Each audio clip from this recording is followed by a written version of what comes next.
In Minneapolis, Minnesota, a long-abandoned hospital was under reconstruction.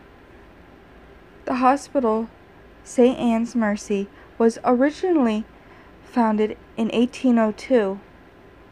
The hospital housed the quarantined patients suffering from the illnesses such as yellow fever, smallpox, and leprosy.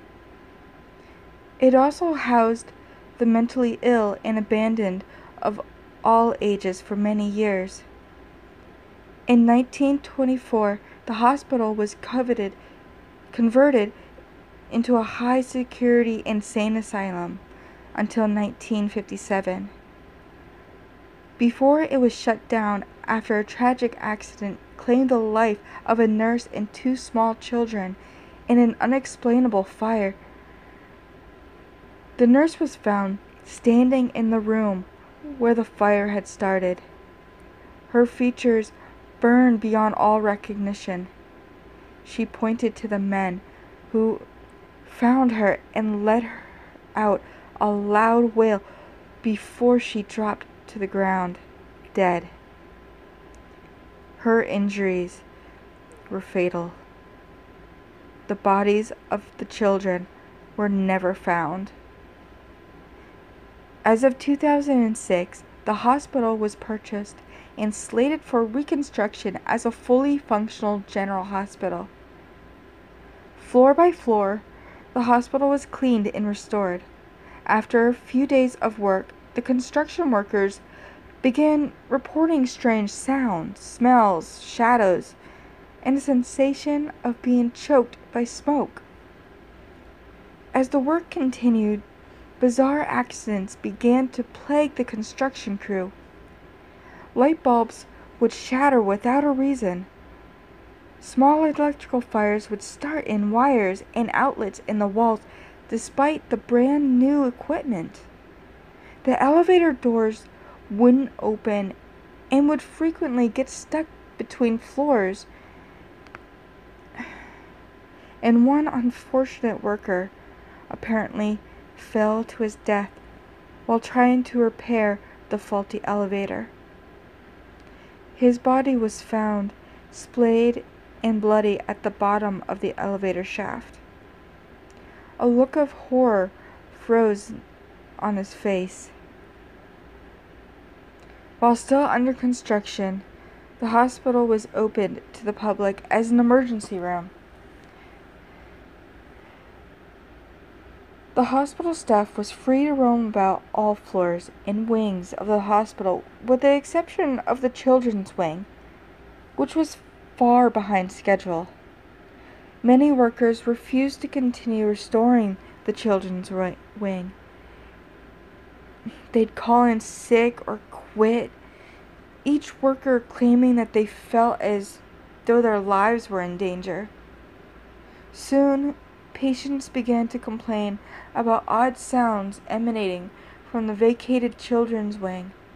Complaints of children playing loudly were common. Then reports of screams and cries for help began to disturb the peace. The doctors and nurses insisted on hiring additional security to monitor the wing and refused to allow the staff to use the empty wing for storage unless they had someone watching them. Several security cameras were installed in the wing, one in each hallway, one for both elevators and one on the emergency staircase. The security guard hired to watch the monitors began complaining of headaches, nausea, nightmares, and paranoia. After only 6 days, the security guard was found hanging in his office after he had attempted to scratch out his own eyes. The screens on the monitors had been broken, with some black paint smeared over the display, and the recording videotapes had the film pulled free of the case and wadded up all over the office. There was a piece of paper found in the security guard's hand, which read simply, "She's still looking." The hospital staff reviewed what little security footage that was salvaged and didn't see anything out of the ordinary during the first night, with the exception of the lights occasionally flickering. But on the second night, there were brief glimpses of two small children playing in the hallways. The children were horribly burned and had black dots where their eyes should have been. The staff could hear them laughing as they played, even after the tape had stopped playing. On the third night, the elevator doors began to randomly open and close without provocation. Some of the staff claimed to have seen a bloodied hand reach up and through the open doors as if it was attempting to claw its way to freedom. During the fourth night, a weeping, shadowy figure began roaming the halls. The figure was dressed in scorched rags and had black tears running down her face. As she roamed aimlessly, she would occasionally stop and look directly into the cameras before letting out a shriek of emotional pain. The fifth night of footage showed a gurney with a zipped body bag rolling down the hall. This footage was especially grainy and damaged, but there was no mistaking the image on the screen. On the sixth night, the night the guard hanged himself, the footage was oddly clear.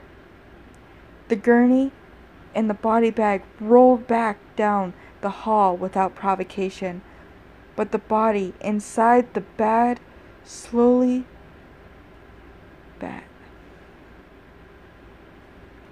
7:30.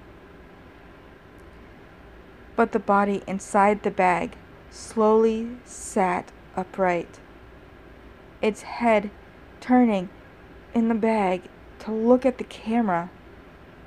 The footage suddenly cut to static, and when it was cleared, the body bag was now standing up next to the gurney. Static hit the screen once more, and the body was now closer to the camera. From inside the bag, the body let out a horrible wail of pain that grew louder and louder as it began twitching and walking directly toward the camera. The video stops playing.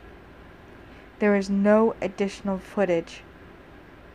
The hospital staff who witnessed the footage began complaining of the same symptoms as the security guard: headaches, nausea, nightmares, and paranoia. One by one, each witness began suicide attempts, and sometimes successfully. As a precaution, the witnesses to the footage were committed to mental institutions for their own protection, and the children's wing of the hospital was walled off. The staff still claim to hear laughter and screams coming from beyond the wall.